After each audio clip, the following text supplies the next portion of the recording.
Hello everyone. हमारा चल रहा है प्रत्यावर्ती धारा में आज पार्ट 9। तो चलिए स्टार्ट करते हैं पार्ट 9। आज हम क्या जानने वाले हैं। आज के लेक्चर में हम जानेंगे ऐसे परिपथों में शक्ति या शक्ति गुणांक के बारे में और इसी से जुड़े एक उदाहरण 7.7 के बारे में। Let's start. एसी परिपथों में शक्ति या शक्ति गुणांक यानी कि हम कह सकते हैं power in a AC circuit, इसे क्या कहते हैं। जैसे कि हम इससे प्रीवियस लेक्चर्स में पढ़ चुके हैं कि हमारे पास एक जब आरएलसी परिपथ या फिर एक एलसीआर परिपथ होता है, ये दोनों परिपथ का मतलब एक ही है, चाहे आप उसे आरएलसी परिपथ कहे या फिर आप उसे एलसीआर परिपथ कहे। इस परिपथ के बारे में हमने अपने प्रीवियस लेक्चर्स में डिस्कस किया था। इस परिपथ के बारे में अगर हम बात करें वोल्टेज की, तो हमारे पास जो वोल्टेज का मान आता है वो आता है V बराबर VM साइन ओमेगा टी, और धारा का मान आता है I बराबर Im sine omega T plus five. यहाँ पर Im क्या होता है, Im मतलब होता है Vm अपॉन जेड, और फाई की वैल्यू होती है हमारे पास tan inverse XC minus XL upon R। इसी केस में अगर हम यहाँ पर इस स्रोत द्वारा आपूर्त तात्क्षणिक शक्ति की बात करें P की, तो हमारे पास एक सूत्र होता है P बराबर VI। तो यहाँ पर हम अगर V की वैल्यू और I की वैल्यू पुटअप करें तो हमारे पास रिजल्ट आता है इस तरह का। तो इस रिजल्ट में आप देख सकते हैं कि जो इसका दूसरा पद होता है that is minus cos two omega T plus five, वह समय पर निर्भर करता है, और इसका माध्य मान अगर हम निकालें तो वो शून्य आता है। इसका मतलब हम कह सकते हैं कि P की वैल्यू बराबर आती है VM अपॉन 2 मल्टीप्लाई में कॉस फाइव। इसलिए हम इसको नेक्स्ट स्लाइड में लिख सकते हैं कुछ इस तरह से। इसी अगर हम इसी को और अगर एक्सपेंड करें तो आप इस Vm और Im की जगह, जो यहाँ पे अपॉन 2 है, उसकी जगह आप लिख सकते हैं कि Vm upon under root 2 and Im upon under root 2 cos phi. हम इसको इस तरह से लिख सकते हैं। और यहाँ पे हम जानते हैं कि Vm अपॉन अंडर रूट 2 की वैल्यू होती है Vm, और Im अपॉन अंडर रूट 2 की वैल्यू होती है I। ये क्या है, इसको याद कीजिए। हमने डिस्कस किया था VRMS। VRMS क्या होता है, जो विभवांतर है उसका वर्ग माध्यम मूल मान। और हमने बात करी थी IRMS की। IRMS मतलब होता है धारा का वर्ग माध्यम मूल मान। तो इस तरह से हम इसको समझ सकते हैं। यहाँ पर अगर आप इसको P की वैल्यू आप दे सकते हैं यहाँ पे कि P बराबर आता है VI cos फाइव। इसको हम एक अन्य तरीके से भी लिख सकते हैं। जब आप ओम के नियम का उपयोग करेंगे तो ओम के नियम के अनुसार हम जानते हैं कि V बराबर होता है IR। अगर आप यहाँ पर इस इक्वेशन में जो फर्स्ट वाली इक्वेशन है वहां पर अगर आप V की जगह IR रख दे तो हमारे पास रिजल्ट आ जाएगा P बराबर I square Z cos five. यहाँ पे जेड मतलब होता है प्रतिबाधा। एलसीआर परिपथ में हमने डिस्कस किया था कि जेड जो होता है प्रतिबाधा होती है, जो कि जिसका जो वैल्यू होता है वो आर के बराबर ही होता है, यानी प्रतिरोध की भांति ही ये होता है यहाँ पे जेड।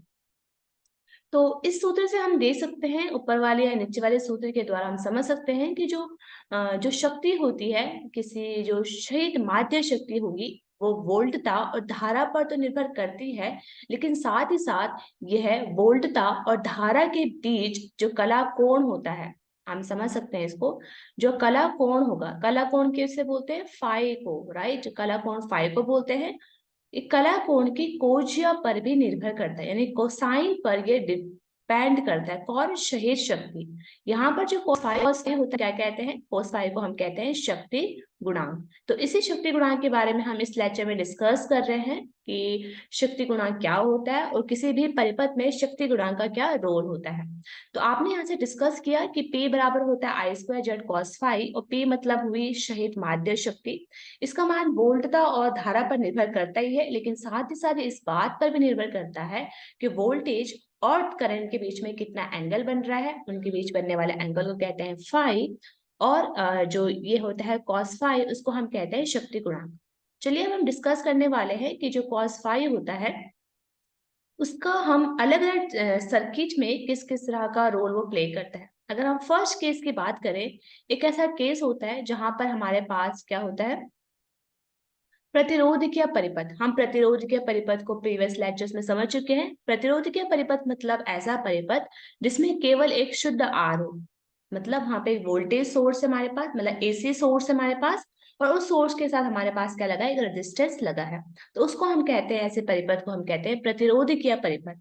उस प्रतिरोधकीय परिपथ में हम जानते हैं कि जो V और I होता है उनके बीच में जो जो एंगल होता है वो कितना होता है, 0 डिग्री होता है। यानी वो क्या होते हैं, एक दूसरे के साथ समान कला में होता है। यानी हम कह सकते हैं फाई इज इक्वल टू 0 होता है। फाई इज इक्वल टू 0 मतलब cos phi is equal to 1।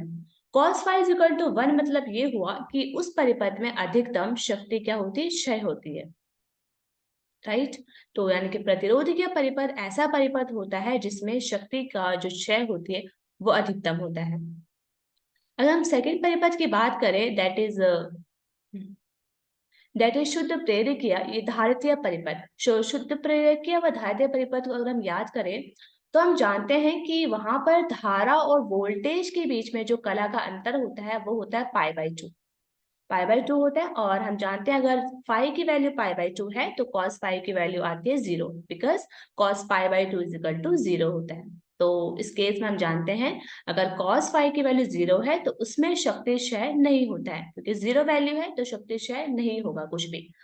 तो इस केस में आपको एक और चीज ध्यान रखनी है कि ऐसा परिपथ जहां पर धारा तो प्रभावित हो रही है लेकिन शक्ति क्षय नहीं हो रहा है, उस धारा को हम, जो इस समय जो उस परिपथ में धारा प्रभावित होती है उस धारा को हम कहते हैं वाटहीन धारा।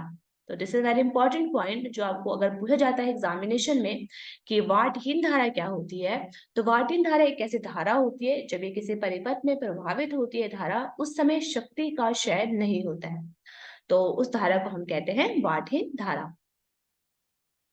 तो हमने दो डिस्कस कर लिए, हमारे दो कौन कौन से, हमने बात करी प्रतिरोध के परिपथ की और हमने बात करी धारित्य या फिर प्रेरक या परिपथ की। अब हम आगे बात करते हैं एक ऐसा परिपथ तो जो कि होता है श्रेणीबद्ध एलसीआर परिपथ। जो श्रेणीबद्ध एलसीआर परिपथ के केस में जो फाई की वैल्यू होती है वो आती है tan inverse XC minus XL upon R।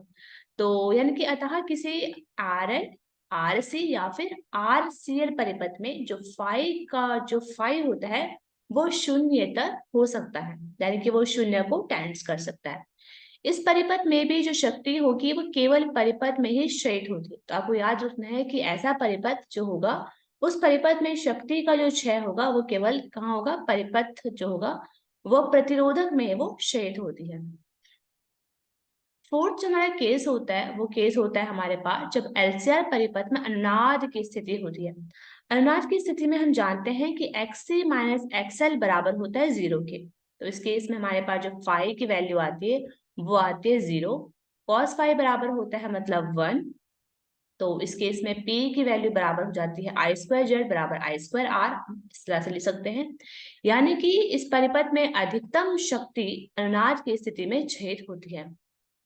ठीक है, तो इस तरह से हमने सारे जो इसके पॉइंट थे वो डिस्कस करे, किसके, शक्ति गुणांक के बारे में, कि किस तरह से शक्ति गुणांक पर निर्भरता होती है किसकी, शक्ति क्षय की। ठीक है, तो चलिए अब आगे बढ़ते हैं और इससे जुड़े हुए कुछ हम अपने न्यूमेरिकल क्वेश्चंस को डिस्कस करते हैं।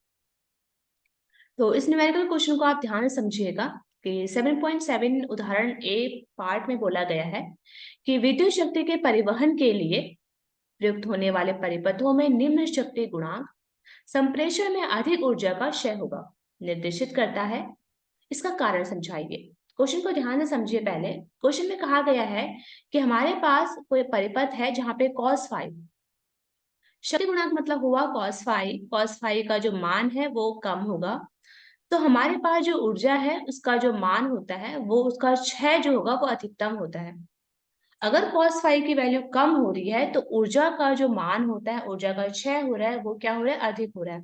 ऐसा क्यों होता है वो हमें डिस्कस करना है। अगर हम इसको डिस्कस करें तो इसको डिस्कस करने के लिए हम अपने दो फॉर्मूले यूज करेंगे यहाँ पे, क्योंकि हम जानते हैं कि P बराबर क्या होता है, अभी अभी मैं डिस्कस करा था कि P बराबर होता है VI cos फाई। यहाँ पे cos फाई शक्ति गुणांक होता है। यदि cos फाई का मान कम होगा, cos फाई का मान कम होगा तो आप इसका रिलेशन I के साथ देख सकते हैं कि अगर cos फाई का मान कम है तो उसी अनुपात में धारा का मान हमें बढ़ाना पड़ेगा, क्योंकि I और cos फाई के बीच में एक इनवर्स का रिलेशन है, यानी cos फाई अगर कम हो रहा है तो धारा का मान हमें बढ़ाना पड़ेगा। इसी के साथ अगर आप शक्ति क्षय यानी P के बीच में और धारा के बीच में रिलेशन देखें एक सूत्र के द्वारा, सूत्र होता है P बराबर I2R, तो आप यहाँ से कह सकते हैं कि अगर शक्ति का मतलब धारा का मान अगर ज्यादा हो रहा है तो शक्ति क्षय का मान क्या हो जाएगा, कम हो जाएगा। सॉरी, शक्ति क्षय का मान क्या हो जाएगा, ज्यादा हो जाएगा, क्योंकि शक्ति क्षय और जो धारा है वो एक दूसरे के साथ अनुक्रमानुपाती का रिलेशन यहाँ पे शो कर रही है। तो इस तरह से हम समझ सकते हैं, क्योंकि शक्ति क्षय और जो धारा है यहाँ पे आई स्क्वायर वो एक दूसरे के साथ अनुक्रमानुपाती है, तो अगर धारा का मान बढ़ रहा है तो उस केस में शक्ति क्षय का मान भी अधिक हो जाएगा। ठीक है, तो ये वाला क्वेश्चन हमारा इस तरह से सॉल्व हो सकता है। आगे हम बात करेंगे अपने 7.7 की बी पार्ट की। बी पार्ट में कहा गया है कि परिपथ का शक्ति गुणांक प्रायः परिपथ में उपयुक्त मान के संधारित्र का उपयोग करके सुधारा जा सकता है, ये तथ्य को स्पष्ट कीजिए। तो चलिए इसको समझते हैं। क्वेश्चन में पूछा गया है कि शक्ति गुणांक का मान अगर हमें मैक्सिमम करना है तो उसके लिए हम अगर संधारित्र का उपयोग करें तो हम इस मान को अचीव कर सकते हैं। तो हमें कुछ कंडीशन यहाँ पे मान रखी है, और कंडीशन ये है कि अगर हमारे पास, हमने माना है कि जो परिपथ है उसमें जो धारा होगी वो वोल्टा से फाई कोण पीछे रहती है। अगर ऐसा होता है तो उस परिपथ के लिए cos फाई बराबर होता है R/Z। तो इसके लिए हम क्या करने वाले हैं, वेट,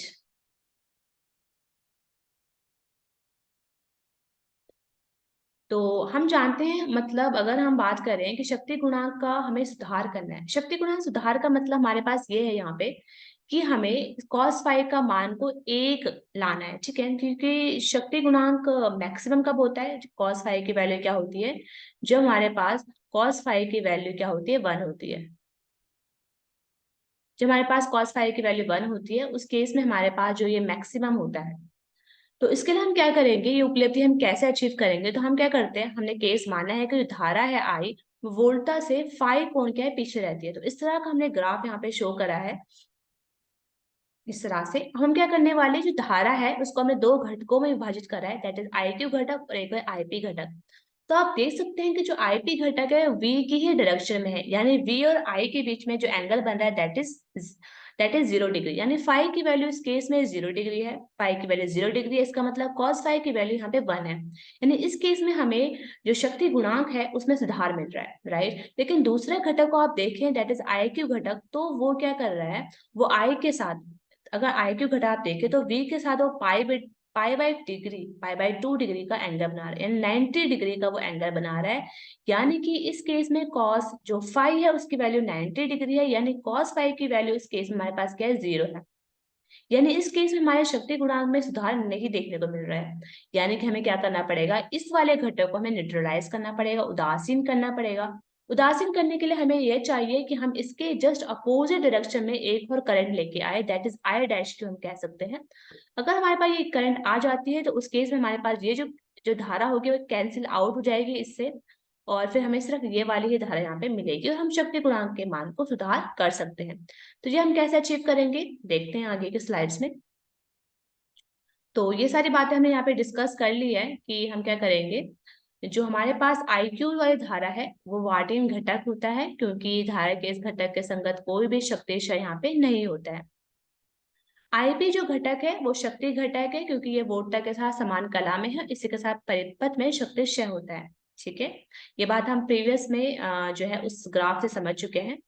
तो विश्लेषण से स्पष्ट है कि यदि हम शक्ति गुणांक में सुधार लाना चाहते हैं, जो पश्चगामी जो वार्टिन धारा आईक्यू है, यानी जो वोल्टेज से पीछे वाली धारा है, उसी के बराबर हमें अग्रगामी वार्टिन धारा आई डैश क्यू को उदासीन करना पड़ता है।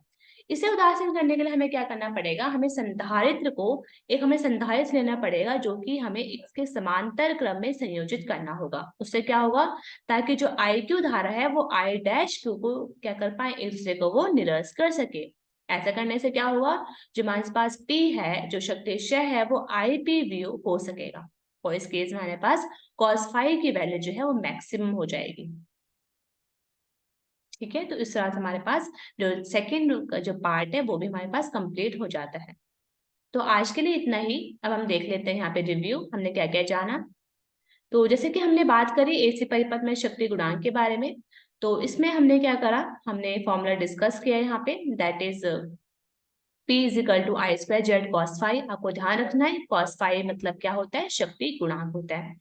तो हमने डिफरेंट डिफरेंट केसेस की बात करी कॉस फाइव के रिलेट में, प्रतिरोध क्या परिपथ, उस परिपथ में क्या होता है, फाई की वैल्यू 0 होती है, क्योंकि v और i के बीच में जो एंगल बन रहा है that is phi is equal to 0, यानी cos phi is equal to 1। इस केस में अधिकतम शक्ति क्षय होता है। शुद्ध प्रेरक या धारितीय परिपथ की बात करें तो उस केस में cos फाई जो होता है वो 0 होता है, यानी कोई भी शक्ति क्षय नहीं होता है। उसमें वाटिन धारा जो है परिपथ में प्रभावित होती है।